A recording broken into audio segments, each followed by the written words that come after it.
Am I supposed to be this close to the mic? I think it's working out. So, first of all, my name's Christian, and I'm here with one of my best friends, Jace. Hi. Jace here. All right, so we'll start by maybe I'll introduce you. So Jace and I met on the rowing team freshman year of high school in Melbourne, Florida. The first day I met him, he gave me a full-blown tour of the campus and spouted so many factoids at me. And that's an impression I have of Jace. Wait, take me back. I don't remember this. Is this... Well, let me mute this. Here we go. There we go. So, where was I? What was I wearing? I did not remember. Probably Volcom shorts, cut just below your knees. Oh yeah, that's usually what I wear. Or basketball shorts. It's flip flops. But no, you gave me a tour of the campus, and it was basically the same tour that I'd gotten on my official. But my impression of you is that you like to talk quite a bit, and that you're really friendly. Right. That's awesome. I think, is this, yeah, it's working. Yeah, that's good. Okay, good. Fantastic. So yeah, as for Christian, I mean, I don't even remember I guess that is the first time we met. I don't remember all of it. I kind of just, it's almost like a blur. I think it's when you love someone so much, it's just like, you don't remember like all the good times. Right, yeah, no, it's just like somehow we're here. All right, so with that incredible introduction of us both, it's both on such personal levels, we're going to go into the Would You Rather phase. This will be the first icebreaker of our podcast series. The icebreaker is, Jace, would you rather fight off 100 pickle-sized wolves or one wolf-sized pickle? And I also want to know how you interpret each of those things, like what they look like to you in your head. I'm still stuck on this mic thing. How am I supposed to think about freaking wolves and pickles? Hold on. They're cool mics. Okay, I can still hear myself. This is nice. Pickles. So if you were to fight pickle-sized wolves, okay, you're probably going to be overwhelmed, I think. But if you were to fight like a pickle that was the size of a wolf, like how would it even fight you? I don't get that. All right, so I imagine the wolf-sized pickle as a Conor McGregor-looking feller, and he's kind of shredded. He's been training for this fight. I think I'd be able to beat him. He doesn't have much of a. He's not been doing too well. Maybe if you're choking, but I don't see. The thing is, if I were to fight these pickle-sized wolves, the 100 of them, I imagine they you can't have any tools for these fights. So with the pickle-sized wolves, you're going after these guys, and they're vicious. Like they are wolves, and they will attack you. And I think they would just be like ants all over you. They'd be really hard to handle. As where I'm thinking of the wolf-sized pickle, it's something that is tangible, and it's something that you can train for. You give yourself a nice 6-week program to lead up to this fight, and you might have a chance against this wolf-sized pickle. Again, looks like Conor McGregor in my head. So why do I have to pick between the two? Why do I have to fight either of these things? I guess you don't, Jace. I'm just entertaining ourselves. Anyway, that was just something to grab everybody's attention so we could start talking about some deeper things. I'm still talking about these wolf-sized pickles. All right. I mean, to be serious, like, what situation would that ever happen? I mean, I've had some weird dreams like that, but nothing. Oh, you had some weird dreams, have you? Yeah. Let's maybe not talk about. Yeah. I'm sorry, Jackson, if you're listening. I'm really sorry. Mm-hmm. Yeah. I'm just sorry. That's all right. Shouldn't have done that. So, my dream. All right, do you want to get in the thick of it, or you want to stick on these pickles? I mean, do I want to stick on these pickles? Gosh. Oh, goodness. Well, I mean, I guess the real question is, like, if you were a pickle, wouldn't you, like, only know the life of a pickle? Like, you're just, like, sitting in a jar, just, like, kind of drowning. Everything's green. You're green. Then someone buys you and, like, pops you, like, oh, I'm free. finally got this jar open. Oh, I'm free, and then Well, like, yay. I think in this case, your life would be extraordinary because you would be a wolf-sized pickle. Oh, and that God. would require a wolf-sized pickle jar. That would actually. Which Would it be is just one single massive. pickle? Why not? Oh my god. It could be like one of those big daddy pickles at the gas station you get at 7-Eleven, but it's just massive. You know, I've never seen anyone it's got buy its own one of aisle. those.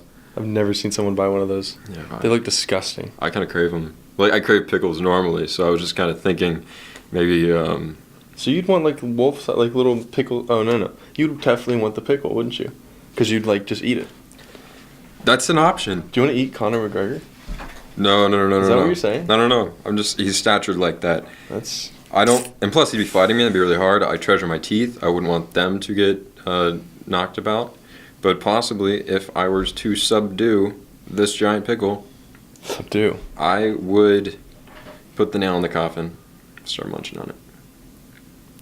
I'll have to remember that next time. I'll get us some pickles. It's interesting, we're talking about pickles. It's kind of interesting that in the middle of a podcast, we're just talking about pickles for the first, 8 minutes? First 8 minutes. Yeah, that's... I mean, hopefully it's I think it's- interesting enough. I've been stuck on this would you rather for months. Really? Months. Yeah, it just like went in one ear, went out the other, because I was just like, I'll figure it out. Yeah. Yeah. Whew. Well, I guess, let's move on from the pickle stuff. I'm still on the pickles, man. So you're living a life as a pickle, right? Okay. And you're in this jar, and you're released, right?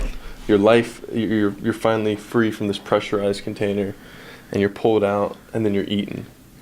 Like, imagine a life like that. Well, he's not exactly. All you know is the jar. He's pissed. I mean, you gotta fight him. He's a pissed pickle. Well, no, the pickle can't move. I'm talking like if it's a real pickle. We're not talking about wolves. Oh, just like a no more normal, wolves. a wolf Just size. It's a pickles. wolf size. It's not actually a wolf in my head. It's more of a Conor McGregor. Now, this might be a little cringy. Yep. But what if we're just pickles in a pickle jar?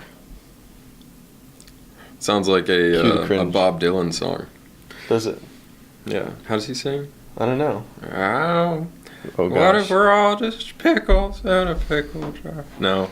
Oh maybe my not like gosh. that. But You did not prepare me for that cringe. It's Yeah. No, it's Oh, alright. no, it's Let's not good. say the C word in this podcast, please. Christmas? Yep. No Christmas.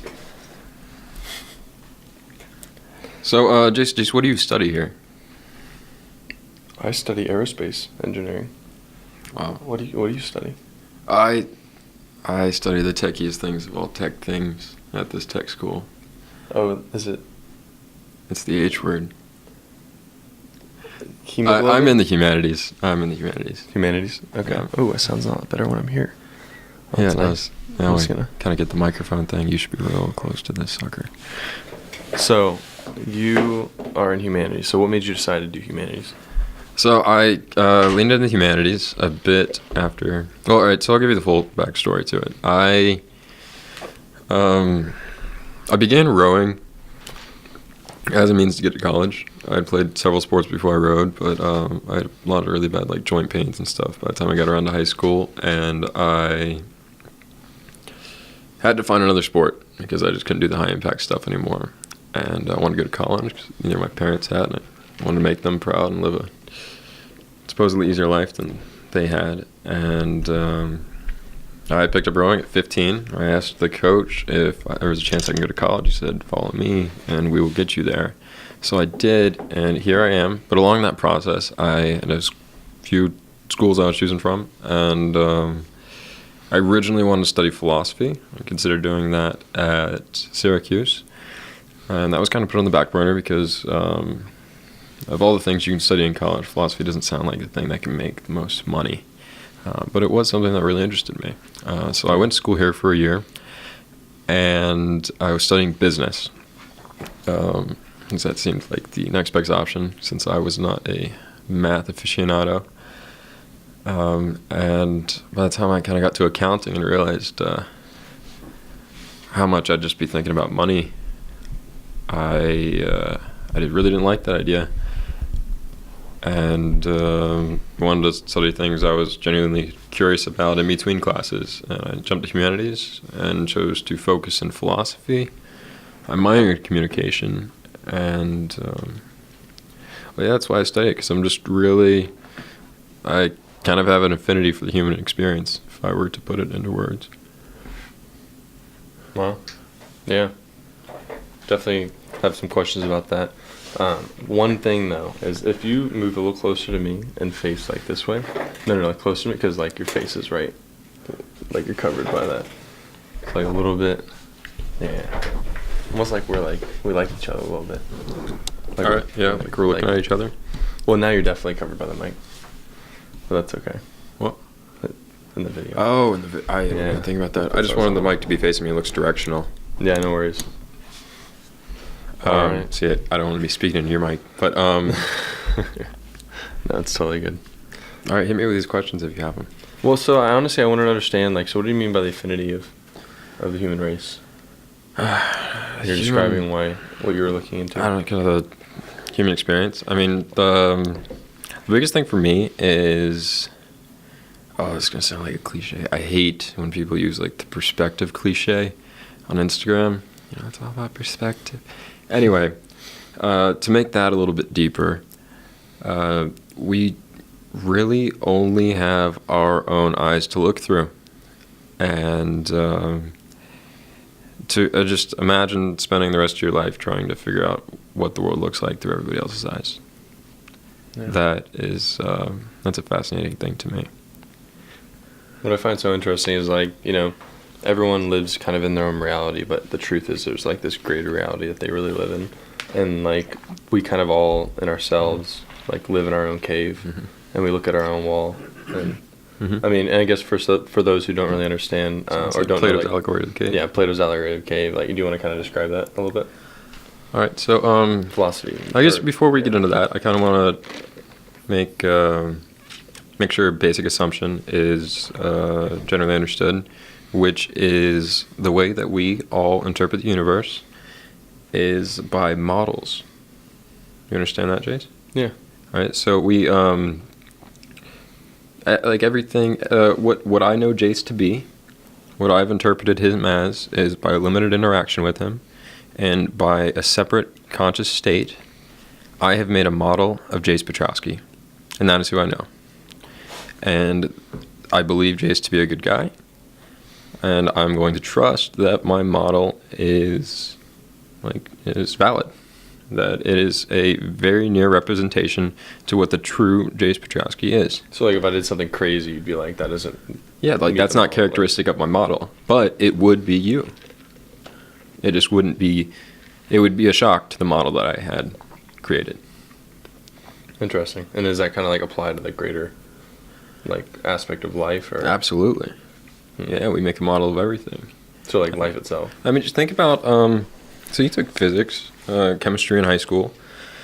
Think about how you saw the world before you took those classes, and then think about the driving forces that made you understand why solids and other things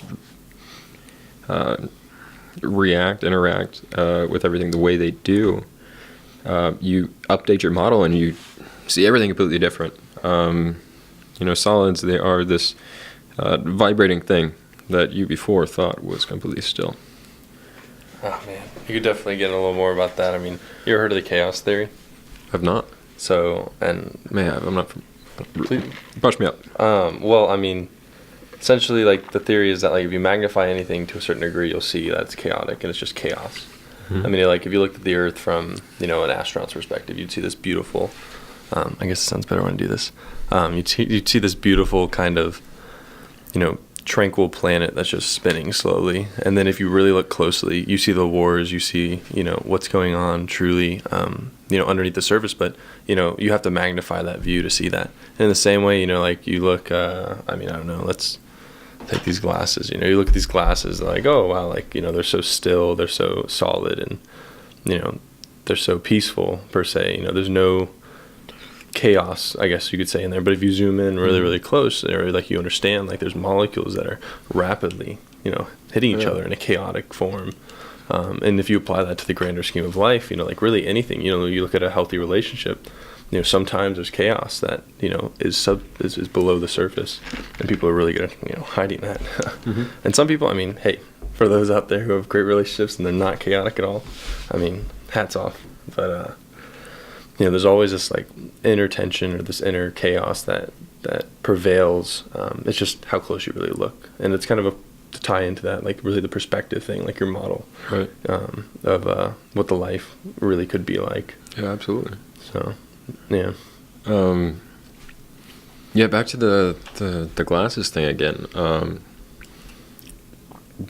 There's so much chaos holding these together, but what boggles me is the amount of energy that just composes matter. Hey, you're a humanities major. Stop. You're getting in the. All right, I know I'm treading in like dangerous territory, but something as simple as like so much energy to create that. I don't know exactly what it would be like to be around like uranium in its basic state, but when it is split from a bomb, like a simple atom, like that something that small can have so much energy is mind-boggling. Something that I may never understand. What blows my mind is like if you look at I think kind of what we're discussing is kind of the magnitude of things. Like if you take as small as an atom and split it, like the power and energy that's stored within that, and then you even look at the farther realm, or like farther out, you look at the Earth as a whole, this giant moving mass, yet it's some small little dust particle in this, huge universe. But the crazy thing is, and I kind of like tested my physics teacher when he first kind of talked about what he was talking about, gravity, and, we're like, oh yeah, when you jump, are you going up and down from the Earth, or is the Earth moving down and coming back up to you?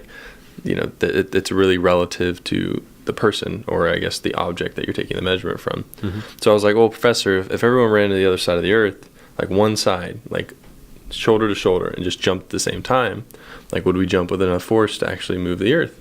He's like, yeah, well, it's negligible though. And it's like, how is that negligible? Like how can something self-correct itself? I guess, and the answer kind of is that, if something's so big, even, some forces would be so small in comparison, yet so big if you magnified it, that still wouldn't affect anything in its course and its outcome. Right. And I think that, in the same way, I was thinking to myself, what if you split, the Earth in half? The force required of that is pretty amazing. You think splitting an atom, but one atom splitting wouldn't do anything to the Earth as a whole. Not to get too extended in that analogy. That's wild. But yeah. So I think we were talking about Plato's allegory of cave, and you're talking about the models that people make of their yes, we are. So we have a better grasp on models now. So Plato's allegory of the cave. How about or you or I want to describe how we've understood Plato's allegory of the cave, and then correct each other if we've heard different versions? And then kind of analyze it. My whole understanding of Plato's allegory of the cave is really I watched this 8-bit philosophy video that was on YouTube that was literally just like, it was like they did it in like the Zelda video game format. So there were people, chained up against a wall, chained to face a wall, and there was a fire behind them, and they as far as I understood, they grew up and lived their lives facing this wall, only knowing this wall. And there's this fire behind them. They don't know what there's fire behind them. They can only see the wall. And someone puts a sword in between them and the wall, and between the fire and the wall, and that casts a shadow onto the wall. And that shadow to them is the actual, is an object. It's their reality. Is their greatest reality. Right. That's their greatest reality. That shadow. Excuse me. That shadow is their greatest reality. So they believe that is what is real. But in the greater reality, I think, as he puts it, is that there's a sword behind it. There's an actual physical object that is putting that 2D image onto the wall, and there's really a 3D object, and you can kind of throw into dimensions into that. But the question is like, are we just living in a reality where it's just the shadow of something greater, and we don't know what's greater because we can't look behind us and see that fire and that sword that's behind us? Yeah. So I don't know. that might be right. But and I think they let them out and they freak out and they deny that world exists. Like they let them out of the cave.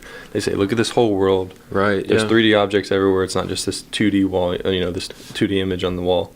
And they're just like, they live in denial because they don't want to believe that there's a greater reality. And like that's, I think as he puts it, like that's humanity's, greatest weakness is like denial of a greater, understanding. Yeah, so the way I understand that, the way I was taught that, was that when they were released from the cave, unshackled, and ventured out into the light, that they only still saw the shadows.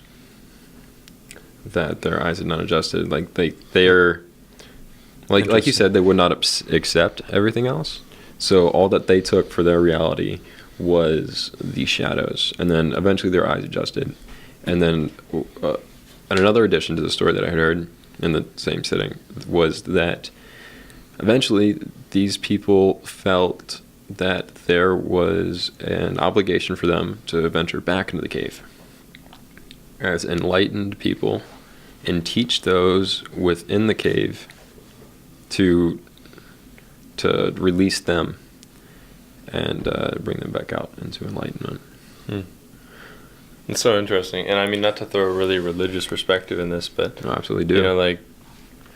It's interesting because I know like in the Bible it talks about the they can't see because they need eyes that see, and like there's, in order to see that, it sounds like what they were preaching was a greater reality, honestly. Like they have tasted and seen and they want to share that, and people see it and they're like, oh well, I don't understand this, I can't understand this, or I deny this, because I don't understand it, and I want to, I don't want to see the greater reality. But the thing is that, you literally need new. It even says like you need new eyes to see it. Like even with your old eyes, like you cannot see it, and like it's an interesting thing. Is like not just opening your eyes, but renewing your eyes and seeing a greater perspective. I think in the bigger picture, whether religious or not. So what's interesting about that is, I believe the man that I learned this from took a bit of a different spin on it from that, and I really do. I'd rather subscribe to your version. I enjoy that much more. But he said something along the lines that the shadow was their kind of like, their religious state, that they were replacing like the realness with the shadow. Like the shadow was their religion. And then they realized that there was like, I guess, material behind it. But that I don't want to get like too much into the physics of it. But to me, that humanities major over here, don't get into physics, gosh. I don't know. If you want to look into dark matter, I mean, that is something very real in science, like a very real theory in science. That is, enlighten me, please. So dark matter. Oh, here we go. Is geez, man, I don't want to sound like an idiot on here. You're not sounding like an idiot. It's whatever's said here is 100% true. It's complete fact. Okay, and no, it is not. Don't take me for an in expert. our world. I'm this not is our cave. To be. This is our cave. This is our reality, and if you don't accept it, that's because you're denying a greater reality. So okay, so there are several things within life that we absolutely do not know. There are things that are unknown. Think of one. In physics, we have gravity. Like we know that things are bound to other things with mass, but we do not know why. We do not know like the force that explains that, and we also don't understand consciousness. There's another huge thing that we do not understand, and it's quite possible that dark matter, which is described as this matter all around us, it could have many forms, and it affects everything in the way that everything acts that we can understand, but we can't sense it because we do not have the senses for it, and we do not have the scientific tools to sense this dark matter. And we're using the phrase dark matter, but I think it could fit any other definition that some intangible that people of understanding that there may be higher realities would use. That's good. So, like, do you think that I've always been curious, like, kind of the understanding of, if you were, let's say, all of a sudden you're enlightened to a greater reality, or like you can see things that people don't see. Like, I always wonder what it's like if you could actually revert back to that, that original state of, like if they left the cave, could they ever go back and just act like that they never saw the outside of the cave? Like, you know what I mean? Oh, like, what if he's like, yep, I don't want this, I'm going to go back to the cave. Like, how could they live the same? Like, they couldn't, I mean, no, you couldn't. I couldn't imagine. They say ignorance is a bliss for a reason, but I think it's definitely how you manage your knowledge. If you don't manage your knowledge well, I think, honestly, with people who are given more and more is expected. I believe in that. And I think if you're given more knowledge and you still live the same life that you did before, I don't mean to. Oh shoot! There's a lot behind what I just said that I'm not sure how to explain right now. But oh, come on, just vomit all over here. Just word vomit. All right, so I don't mean to say that you can't thoroughly think through your current life and learn some new stuff and not stick with it, because it could be like a morally right thing to do. But I'm saying and thinking that if you are given something that you think creates an obligation for you, a responsibility to create good, then you're absolutely obligated to that. Maybe for those who aren't, humanities majors, maybe use your words. A simpler version. That. Yeah. Can you describe it? I don't understand. Oh, okay. And like I'm not a humanities major. I'm over here. No. Okay.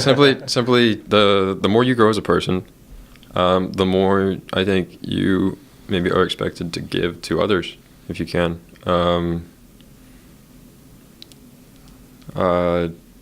Not like a communistic way per se, but just that. I think it's good to do good for others, and just to create a better reality for yourself, for everyone. I'm saying even if you gain experience or knowledge or something, and you sit idle by for yourself, how are you serving yourself? You're not. I think you're being lazy, and like. So I imagine like that old guy who like went to the mountain, learned everything, and like, found peace, and then just like lived in seclusion and didn't share it, kind of thing, or. Right. Yeah, no, I crave that sometimes. I crave that kind of life, but I think it would be slightly wrong, because there are people out there suffering that could not be suffering if they were enlightened by that feller. So you'd say that if people have a greater understanding of life, or at least believe they have a greater understanding, they're obligated. I think you used that word, obligated to share it. Yes. Okay. Would you say that you maybe have kind of a greater perspective? Do you feel like maybe this is a way of you sharing it, and this is your obligation? Maybe, maybe just a little. I keep my head down, but yeah, in a way, there are some things that I talk with people about that they get confused by, and I would like to talk about it more, and also so I understand it. Like, I am an expert in no field. I am a 20-year-old college kid pursuing a bachelor's degree. So I'm not an expert, but I am a very, very curious person, and I am wondering why more people are not as curious sometimes. Like, there's a lot to learn, and I just want to learn it with you.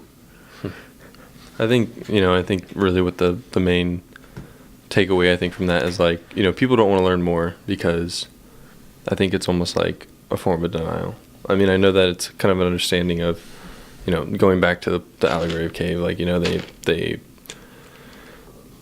I think, as I put it, they deny what they see, and I forget, did you confirm that or deny that, or what was is that something that's accurate? What's that? The denial of the greater reality. Oh yeah, I mean, when they got out, they just couldn't see because their eyes technically had not adjusted. They just couldn't, analogously. Yeah, gotcha. Yeah, because I mean, like, and I hate to use the word greater, because I feel like that's almost demeaning in a way, like, oh, I live in the greatest reality, and like. No. I would picture it like a Venn diagram, And I would picture the things that we cannot detect outside of our circle, and that would be the greater circle. And I think that definition is perfect for what we're talking about. Interesting. All right. Yeah. So what's the greatest reality of that pickle? The greatest reality of that pickle is that he's going to have to fight me. The wolf pickle? Yeah, he better watch out. There you go. Leave it at that. Caleb, would you fight a pickle or a pickle-sized wolf? Or wait, no. Caleb's our host. He's on the mixing board. Yeah, right he now. is. I'm just talking to some random nobody. Like, there's just a ghost over there. No one's there. No, this is Caleb. I'm just kidding. Caleb's over there. We love Caleb. Wolf-sized pickle or pickle-sized wolf? 100 Pickle-sized wolves or one wolf-sized pickle. Pickles-sized wolf. Yeah, Really? that's a popular option. Yeah, it sounds like it. I don't think people like numbers. I They don't almost think feel so. threatened, I It's think. a bit, it'd be a scrappy thing. Let's see. I want to go back to my poll on Instagram to see what people voted for on that. Holy moly. All right, so we have 73% of people on my Instagram voted for wolf-sized pickle, and only 27% voted for pickle-sized wolves. I don't know. So this is 36 people for wolf-sized pickles, and 13 people for pickle-sized wolves. Ooh, here's a question. Yeah. Would you rather have 100 pickle-sized puppies or one puppy-sized pickle? Whoa, no. No. No. Now, keep in mind, these puppies it's the you're going to puppies take all the care way. of. Well, you got to take care of them. There's 100 puppies to take care of. Oh my gosh, It's that's a 100, lot of- There's 100 poops to pick That's up a lot of every single matter. day. Multiple times a day. That's a lot of dark matter. That's a lot of dark matter. Yeah, you might as well start like some sort of energy. I don't know. Conversion farm. I don't know. No, I was just talking about the doo-doo. The doo-doo. Yeah. Imagine the puppy farts. Yikes. You know how bad But puppy farts but are? you'd also have puppy breath, which like almost smells like it, but it's kind of But it's cute. like, it's good. It's cute. I like Imagine puppy them breath. just running between your legs, like, ready to eat. That'd be cute. You have to get them all to sit. I think I named them all the same name. Just so I'm I not could- ready for 100 pickle-sized puppies. That's just, no. You could be that, if you were a kid, though, you could be that entrepreneurial kid. The kid that, like, drew on erasers and then sold them to his classmates, But you could have, like, What? a big jacket of all these pickle-sized puppies. And you could roll up to school Hey, you want in a your puppy? 3rd grade class at Citrus Springs Elementary School and just... whip open This your sounds- jacket, this sounds and you got all these strangely- harnessed little pickle-sized puppies, and you're selling them. This is strangely specific.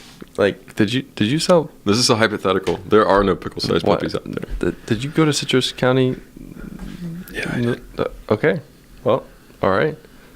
Well, do you have any Yeah. pickle-sized puppies left? Pickle-sized puppies. Bum, bum. No, but in all seriousness, I would name them all the same name, like Alfred or something, and then I'd just be like Alfred, and like they would all come. I'd name It just them makes it Wolf. easier. Wolf. I mean, imagine naming. That'd be so bad naming all of them. That's just what I do. I don't know how we got to. I guess we got to puppies. I don't know. When did we start? At We started around like 9:45. 9:45. So probably right 10:45. Right. That's funny because we had one topic on the board today for today's Yes. podcast, which is Plato's At Glory of the Cave. Yes. And I naively thought that we would run through like 10 different topics today. Really. But we'd spent a decent amount of time on, pickles and Plato. Well, actually, I think it's it's good that we talked about those things because you don't need 50,000 topics to talk about. I think it's good focusing on one. But it's important to kind of for us to maybe talk about a little bit about what the purpose of this is, because we didn't really clarify it at the beginning. All right. I'm going to pull out my notebook real quick. Oh shoot, you got a notebook. What did you forget? Did you not study for this test? No. When we had our first meeting about starting this podcast, I'd like to pull up the notes that I took from that first meeting. All right, here we go. All right, so we have our values laid out, and that is all we laid out to plan this podcast. Yes. Our values included making people think, We're gonna force you to think. including ourselves, and Yeah. lifting the veil, like ours included. Lifting the veil. and we want to make deep thinking an attractive thing. Yes. To dig below the surface, as if every topic is an iceberg, and there's much more to learn. We want it to be wholesome and organic and authentic, and we want to generate a willingness to learn new ideas. I think it's really important. And I'm just going to kind of mention a scenario I had. Not that it's really super important or really special, but I was just going over. I was like, I don't know. I was grabbing $1 from my wallet, and all of a sudden I looked at the dollar, and I don't know if anyone's ever kind of had this, but where you just look at something and it's just not the same, and you're just like, what the heck am I doing? Why am I holding a piece of paper? Right. And I'm about to go pay something with buy something with this. I'm gonna exchange a piece of paper for something. Mm-hmm. And the fact that we take a piece of paper and we don't just make it a piece of paper, we make it some object, I guess, a model in our mind, I guess, maybe, of this powerful thing that people kill over. People lie and steal and cheat and try to get as much of this paper as possible. We kind of changed to the virtual, or maybe not virtual, but the credit card and debit card, virtual transactions. But if you really think about where money came from, and the gold standard kind of, people had gold was shiny, gold was something that was valuable, and then we're like, hey, I'll trade you that gold for this paper is really cheap to produce. And then somehow we attributed from the gold that value to paper. And we took that paper and attributed it to nothing. Attributed it to an intangible, mm-hmm. just thing that exists that we, you get your paycheck, you never really see it. I mean, at least I don't see my paycheck. I just look at my bank account, I see a number, and I'm like, hey, look, I love that number, Yeah. I'm not holding the wad of cash in my hand. I'm not holding that, the gold standard worth of that, in my hand.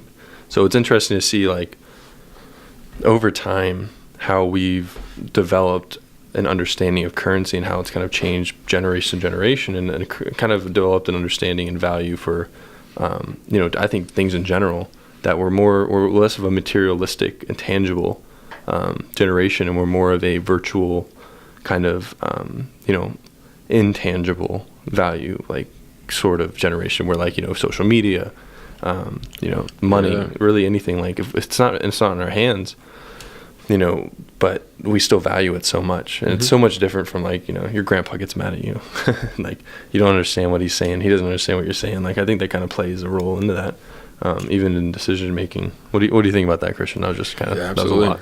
So when you talk about that, I also think about how that runs in parallels with how the development of communities has evolved. Before we were bound to social environments by geography and by religion, and later by ideologies, and currently both by ideologies and this non-physical thing, this virality that is, the internet and globalization. I think another kind of overwhelming thing in this category of thought is that there are people out there who have diverged in thinking so much from who they are around because they introvert into the internet, that they could spend whole days without talking to people with similar ideas than them. I mean, and not just days. There are surely people that spend far more time than that. You're kind of dancing on the edge of something that I'm pretty outspoken about. Yeah? Yeah, I mean, the fact that, with the introduction of virtual communities, I could have some crazy ideology. I could believe that throwing goats off cliffs is the best thing in the world. And everyone's like, why the heck do you keep throwing, goats off cliffs? And I'm like, you know what? No, I have to do this. This is what I believe. But then the people who are drawn to this goat cliff throwing are going to be the only ones in that community, and it's going to be an echo chamber, and nobody's going to call their crap, and then they're all going to support well, goat the thing is, throwing. hey, you know what? Hey, that guy over all the way across on the other side of the U.S., he also believes in goat throwing. And you know what? Like, we've been talking, and we totally agree with what we believe. We got like 15 other people who kind of believe the same thing. We're kind of communicating. We got our own little virtual echo chamber. So you know what? You're wrong for telling me that I can't throw goats off cliffs. You need to live in my world. So now we're dancing with morality. I like it. I'm throwing goats off cliffs, and you can't stop me. I'm gonna grab a goat right now. I don't know. I'm pretty rigid about killing. Like, I'm a pretty pacifistic person. Oh, man. I'm pretty strong about it too, but I don't know. I feel like anybody could maybe be driven to the point of like defending themselves and like hurting somebody else. But dude, I even have a problem like exterminating pests sometimes. Oh, don't step on that ant. I mean, I don't know what's... That ant didn't have to be stepped on. It's not What bothering if we're me. just ants? It's not bothering me. Oh my gosh. My mind just got blown. What if we're just ants? I mean, it just wants some crumbs, maybe. That boot's over our head. He's actually just giving us shade. And I'm He's like, not stepping on no, us. mother trucker. No crumbs for you.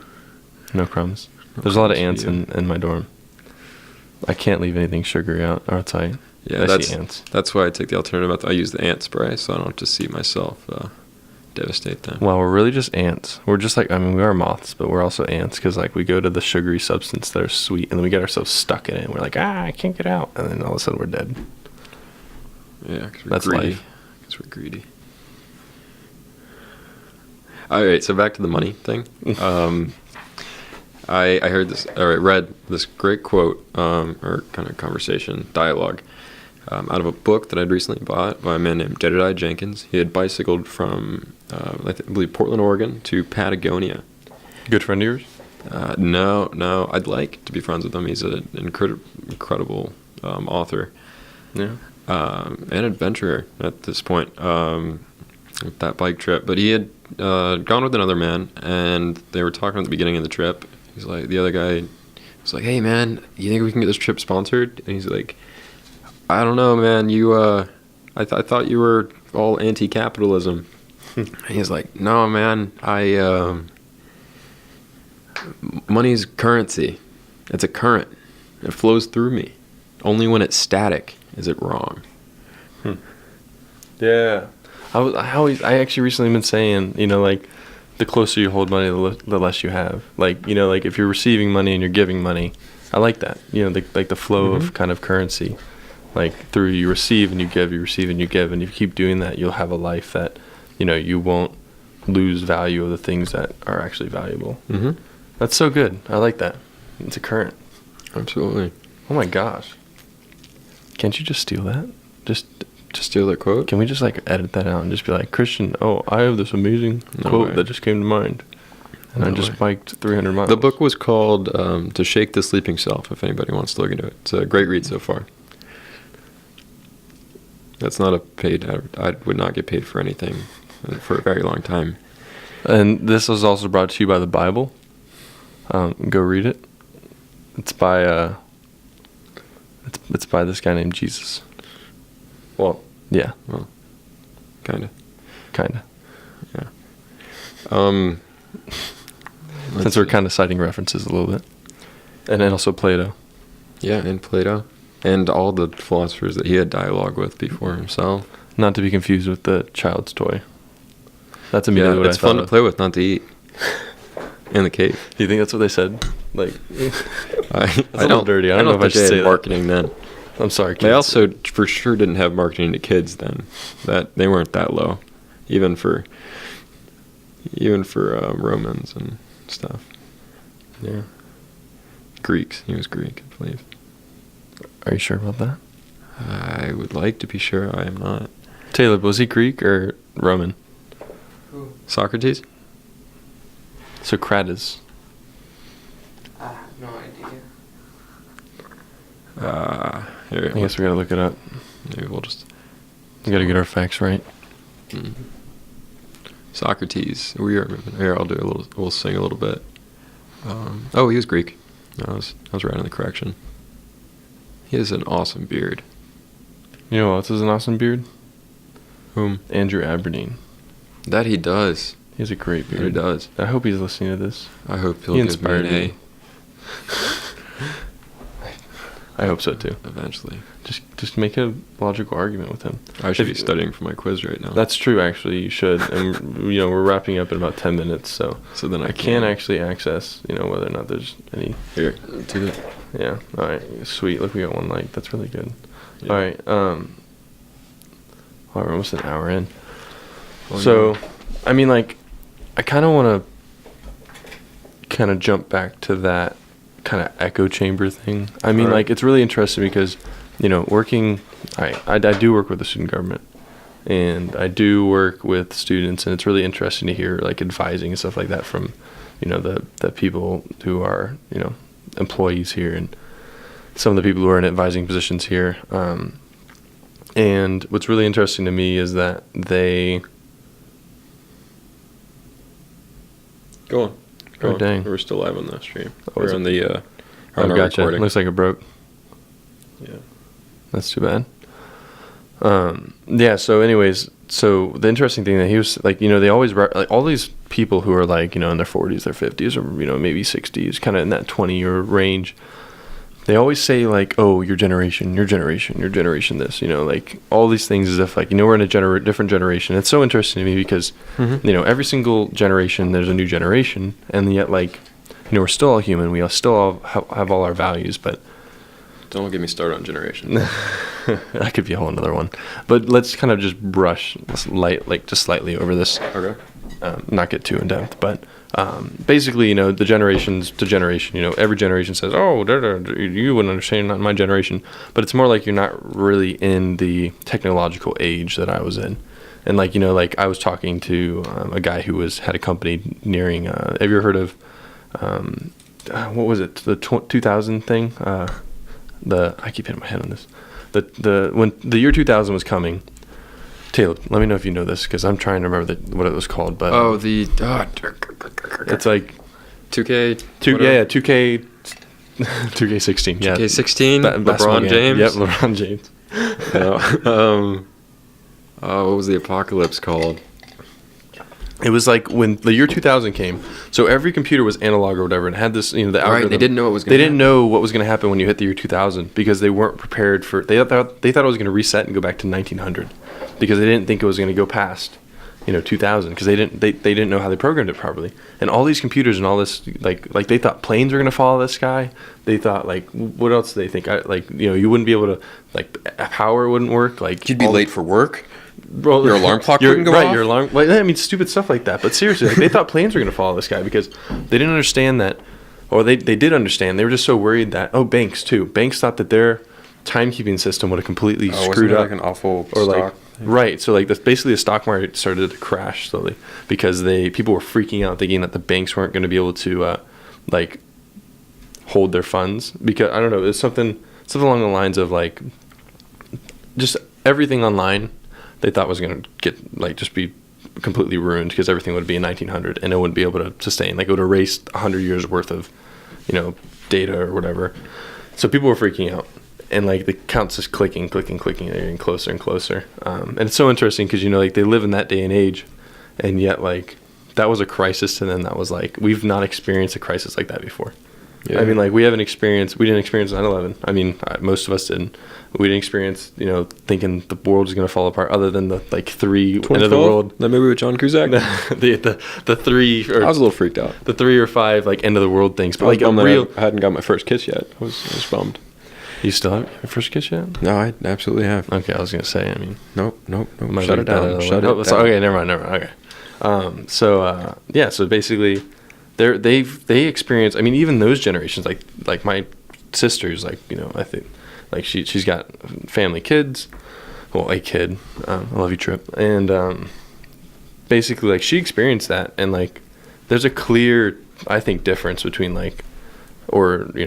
between that generation per se and the generation we live in. So you're saying we haven't had a big scare yet, right? Basically. But we're going to because history repeats itself, and I'm interested in what's going to be. Right. Oh. That's a freaky one.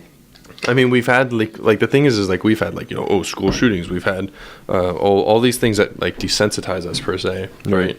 To what truly could be horrible. But we've never had. Is. like we've never had a really tangible thing. Like it's always like, oh, so and so is going to do this. He's like, Kim Jong Un's going to nuke us. That nothing that's really like, oh, this really is going to be the end of the world, and I'm almost sure of it. Like, right, like, it's just like, oh, he said, she said this. like we're shouting across a fence, right? But nobody's climbing it. And I think kind of social media plays a good part in that. I mean, make, absolutely, and maybe it just allows for more conversation to channel this energy so that it isn't actualized. But is that a good thing? I don't know. Because, stresses me out. Stresses a lot of people out. I think more people have anxiety today than any, population in human history. Don't quote me on that fact. I'm not sure. Right, we're looking it up right now. That's just what I'm thinking. It is indeed, it's true. Okay, he didn't look It's in the Bible. But it's in this book of Second Opinions, actually. It's a pretty good book.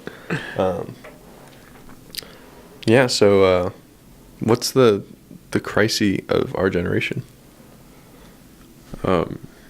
Egocentrism. Narcissism. All right, I'm going to ask you one more time. I'm going to ask you again. What's the singular event that was a crisis in our generation that our generation experienced? We were born, and then we were advertised to by corporations. No, I cut it. Just cut. No. Cut me off. I don't think we've had anything that shook us. You really think so? I don't recall. Do you remember Coney? Coney 2012. That was a hashtag. Oh, yeah. Jedediah Jenkins. He was part of that. Yeah. The guy in that book that wrote that book. I watched an entire video on that. It's amazing to me. Yeah, that's wild. And I mean, that was a big thing for us. But what I'm curious about is, what if there is something we just don't remember because we've really been desensitized? Quite possibly. I don't know. We seem to be kind of on an upward trend right now. Yeah. As far as not getting hurt. Not disregard everybody's personal lives. I feel like some personal tragedies may take far more weight than any great national or worldwide tragedy would. It's important to remember that and empathize with kind of, everyone who's gone through their own personal tragedies. I think that is surely something that has rocked their world. And, they may not care about the greater national, foreign affairs scares as much because they have that perspective that kind of shook their own reality. So why should I care? If I was a viewer, why should I care about, whether or not we had a crisis or not? Ow, I keep hitting my head on this. Why should you care? I don't know. Just have priorities to begin with. Kind of spend some time by yourself regularly and reflect on what things in life matter to you, where you stand on certain topics. So just kind of be firm in your own beliefs, but not ignorant. Yeah, not ignorant. No, don't be irreasonably firm, but just always seek to be better, knowingly, I guess. Shoot. Is better relative? What if my better is different than your better? Or absolutely. Are you saying, honestly. No. I think the proper way to say it is seek truth. And I think maybe an extension of that is seek knowledge. Just the understanding of everyone else. Right. If you just ask someone, hey, what do you think about this? You grow in your understanding of that single topic. Because even if somebody has a different opinion than you, let's say they are wrong, and you don't want to learn about them, not even jump on the same side as them, but you don't want to learn about them, you're neglecting the truth of their existence. The truth of their existence. And to understand them better, you will better understand your own reality. You'll create an updated model that will, I believe, better serve you. Kind of tying this back to what we originally started talking about, not the pickles, Plato. But Plato. What if? Because remember I was saying greater just doesn't sound like the right word to me, and I think that maybe was the flaw I was talking about. I just knew there's something that really just didn't sit right with me in that allegory. What if it's instead of a greater reality, it's a different reality, and just using the word different as in. It's not per se greater. It may be different. It's just the updated model. well, maybe not even updated, just a model that exists that, like, because ultimately, and I think he agrees to this. I mean, unless you're God, you don't live in the greatest reality. I mean, like, I think he said the greatest reality is God reality, or Right. and so all of our realities are still inferior. So why even does it matter that my reality per se is greater than yours? Why don't we just say, hey, I have a different perspective. I may think it's better. You may, and like, in our ignorance, the person who has per se lesser reality may say, oh, well, my reality is the greatest there is. Absolutely. So, like, the only current view that you have is the only view that you have. Or are capable of having, maybe? Or maybe Right. that you're willing to, like, unless you're willing to. So, basically, you're, like, always kind of like a horse with blinders on. Like Blinders? a racer. Are you familiar with Oh, blinders? yeah, like what the they cups cover, around the so they around don't their freak eyeballs, so they don't freak out. So kind of like, so we don't freak out. Our minds are kind of limited to only seeing so much at one time. Right. And there could be a horse next to you that sees a whole different world, but he's trying to see everything he can, but he just can't because his mind's limited. And the truth is just they all can't see. Yeah, and that's, but they all just see differently. And in a way, I mean, we can't, like, I was listening to this lecture, or I believe it was a documentary on knowing, and they brought this psychologist on to talk about our perception of time. And so far, there's like, we don't know that, right? So we think we know that the mind cannot process time. Like, we just don't have a sense of it. Like, if we're left in a room and it's dark, and we don't keep a beat or count or anything, we are not going to know how much time passed when we got out. We could guess, but say a week went by, heck, you're not going to know. Oh, yeah, I think we have internal clocks, and I think that's a whole another, like, maybe next podcast we can kind of open with that. Yeah. But just kind of getting back real quick to the kind of tying the knot. Like the reality, like you may have a per se greater reality in hindsight. If I was God and I was like, yep, that's greater reality. Like only, let's say, like, What I'm saying is all these realities exist regardless of time. okay. So, like, you want to carry that on a little bit? All right, so that was a bold statement. So basically, I will understand something differently once I've adjusted my model.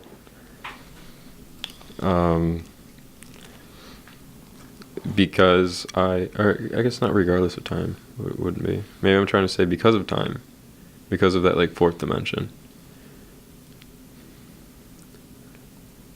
I mean, this is your statement, Cake. I don't know. All right, let's consider that a dead end. Let's No, consider that a dead well, end. I wanted to We'll get back to finish. it. I'll spend some time. I'll spend a week thinking about it, and then maybe we'll bring it back up next podcast. Oh yeah, that's fine. I think time would be a good discussion. But I wanted to kind of join you in a point, or see where this kind of goes with just kind of the final thing of, like, if you were to take away something from this, I would say to understand that the realities that are around you are different from yours. Mm-hmm. And I think it's our duty to seek out those other realities and to, like, find out what they are, because if we don't understand, like, you may say, okay, let's say we limit it to 10 realities exist in this world. Mm-hmm. And you bring 10 people in the room that have 10 different realities, and you're not going to line them up saying, oh, this one's lesser, this one's greater.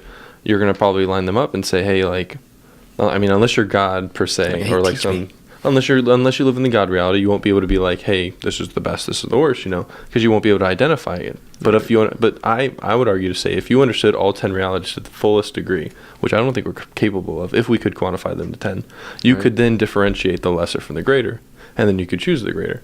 But if I think that should be the pursuit is, like, what's your greatest reality? Okay, I think I have my greatest reality. Let's find out all the other greater realities, and we don't have enough time on this earth to find all of them. But I think as you do that, you grow a greater perspective of the way that what would be per se the greater reality, or the God reality, the greatest reality per se. Like, you'll never be able to attain it, but you can get a better image of what it is. I mean, there's just it's like a bathtub of knowledge that we are just, like, barely filled with right now. I like bathtub of knowledge. It's good. And you want to conclude it? I mean, go seek out those greater. Go seek out those realities. Absolutely. Go if you believe something. go ask someone if they believe the same thing, and then ask them why. That's the biggest generate question. conversation. You know, everybody has a story, and you can learn from everyone. Absolutely everyone. And the next time you look at something and you kind of have that, I mean, I hope you guys kind of have that boom, like, whoa, like, what am I doing right now? And, like, why am I doing this? Why does this matter so much to me? If you, like, get that little, like, you know, they say, oh, you're woke. Like, you know, like, that epiphany, like, don't just, like, walk past it, you know, grab that and say, hey, like, what could this possibly be? I like to think of thoughts. So I definitely think there are people that are, like, thinkers, and there are people that, you know, I'll let you finish this out. you know, quite aren't, wouldn't identify themselves as thinkers. And I think that thinkers kind of see their thought process as, you know, let's visualize it as in your three-dimensional self. You know, you're sitting in a chair, standing, doing whatever you're always doing, and all these thoughts are flying at you in, like, bold sentences, like these physical blocks flying at you, right? And they'll hit you in the head every once in a while, and you'll think that's neat for a second, but you don't stop to grab it. You let it fall on the floor, and you keep going on with your life. You don't question it as much, and you're not thinking as much. But I think thinkers, you know, they see those coming, or they don't see them coming, but they feel them hitting their head, and they try to catch it before it hits the ground, and then they really study it. And I think that kind of value is so important to have, and I'd like you to consider trying to do it sometime. You know, I guarantee you're probably a bit more curious as a kid than you are right now, and I challenge you to just kind of go back to that, because kids are onto something. Thank you for listening to Pickles-Sized Wolves. Tentatively Honestly, I want to call it, like, the cave. The cave? Or something like that. Maybe. I mean, like, this is our cave. This is our reality. All right. Cool. So my name is Christian Dossett. And I'm Jace Wachowski. If you want to keep up with us, we'll be posting our, like, upload times and stuff to our Instagrams. At least mine. I don't know if Jace is too hip on the gram. Yeah. But mine is at Wet Woof. That's WETWOOF. So you can follow me there and keep up. And Yeah, mine's just Jay Petrowski. It's pretty easy.